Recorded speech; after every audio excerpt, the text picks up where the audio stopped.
Assalamualaikum warahmatullahi wabarakatuh. Saya Rahani Iwana, nomor absen 24. Saya ingin menjelaskan tentang tokoh penyebaran Islam di Nusantara. Tokoh penyebaran agama Islam di Indonesia yaitu diantaranya adalah Wali Songo, seperti Maulana Malik Ibrahim itu ialah yang tertua. Sunan Ampel adalah anak dari Maulana Malik Ibrahim. Sunan Giri adalah keponakan Maulana Malik Ibrahim, yang berarti juga sepupu Sunan Ampel. Sunan Bonang dan Sunan Derajat adalah anak dari Sunan Ampel. Sunan Kalijaga merupakan sahabat sekaligus murid Sunan Bonang. Sunan Muria, anak Sunan Kalijaga. Sunan Kudus, murid Sunan Kalijaga. Sunan Gunung Jati adalah sahabat para sunan yang lain, kecuali Maulana Malik Ibrahim. Dan Maulana Malik Ibrahim ini, dia lebih dulu meninggal. Yang pertama yaitu Maulana Malik Ibrahim. Maulana Malik Ibrahim ini ialah keturunan ke-22 dari Nabi Muhammad SAW. Disebut juga dengan Sunan Gresik pada kerajaan Majapahit. Ia juga ahli pertanian dan juga ahli dalam pengobatan. Dia mendirikan pesantren dan wafat pada tahun 1419.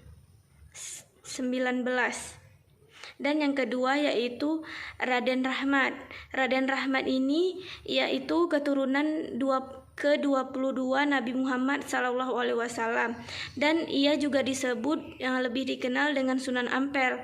Dia menyebarkan agama Islam pada masa kerajaan Majapahit, yaitu dalam pemerintahan Prabu Brawijaya. Dia mendirikan pesantren di Ampel Denta, Surabaya. Dia juga menciptakan huruf pegon atau tulisan yang berbunyi bahasa Jawa. Wafat pada tahun 1478. Yang ketiga yaitu Raden Paku. Ia lahir tahun 1412. Disebut juga dikenal dengan Sunan Giri. Dia memerintah kerajaan Giri selama 20 tahun.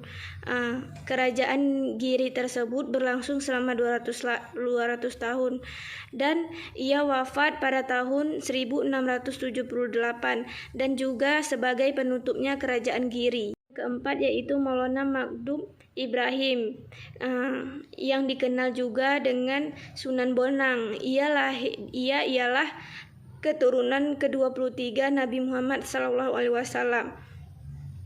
Dia ini anak dari Sunan Ampel. Dia berdakwah melalui kesenian, dan ia wafat pada tahun 1525. Yang kelima yaitu Raden Kasim. Raden Kasim ini disebut juga lebih dikenal dengan Sunan Derajat. Ia keturunan ke-23 dari Nabi Muhammad SAW. Sunan Derajat ini anak dari Sunan Ampel dan adik dari Sunan Bolang. Dia ialah juga mempelopori penyantunan anak yatim dan orang sakit.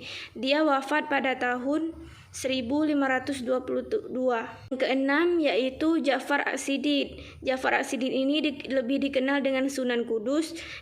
Dia keturunan dari Nabi Muhammad yang ke-24. Dia sebagai orang penting di kerajaan Demak. Guru beliau yaitu Kiai Talingsing, Kiai Ngareng, dan Sunan Ampel. Dia wafat tahun 1550. Yang ketujuh Raden Said. Raden Said ini dikenal juga dengan Sunan Kalijaga. Ia berdakwah dengan kesenian dan kebudayaan, yaitu melalui wayang kulit dan tambang sulu. Dia mudah bergaul dengan rakyat jelata meskipun seorang yang bangsawan. Guru beliau yaitu Sunan Bonang. Yang kedelapan, Raden Umar Said. Disebut juga dengan lebih dikenal Sunan Muria, anak dari Sunan Kalijaga. Dia sasaran dakwahnya ialah pedagang, nelayan, pelaut, dan rakyat jelata. Dia berdakwah melalui kesenian gamelan dan wayang. Dia menciptakan tembaga, sinom, dan kinanti. Yang kesembilan yaitu Syarif Hidayatullah, disebut juga Sunan Gunung Jati. pusat dakwah pemerintahan dakwahnya ia di Cirebon. Berguru dengan ulama besar yang ada di Timur Tengah. Dia pernah mampir di Gujarat dan Pasai. Masjid Agung Sang Pencipta Rasa Cirebon dibangun atas perkasa Nyai Pakuwati. Dia juga membangun jalan raya, dan pada tahun 1479 Sunan Jati ini dia pergi ke Cina dan tinggal di Nanking serta menikah dengan putri Ong Tin. Adapun ulama yang menyebarkan Islam setelah Wali Songo yaitu Hamzah Fansuri yang berasal dari Aceh, dan Syekh Muhammad Arsyad Al-Banjari dari Banjar, dan juga Syekh Muhammad Yusuf Al-Kansari dari Makassar, Syekh Abdul Samad Al-Palimbani itu dari Palembang, dan Syekh Nawawi Al-Bantani itu dari Banten, Syekh Khalil dari Bangkalan Madura, Kiai Haji Saleh Darat, Kiai Ahmad Dalat, dan Kiai Hashim Asyari. Mungkin hanya sekian penjelasan dari saya tentang tokoh-tokoh penyebaran dan perkembangan agama Islam di Nusantara. Lebih dan kurang saya mohon maaf. Assalamualaikum warahmatullahi wabarakatuh.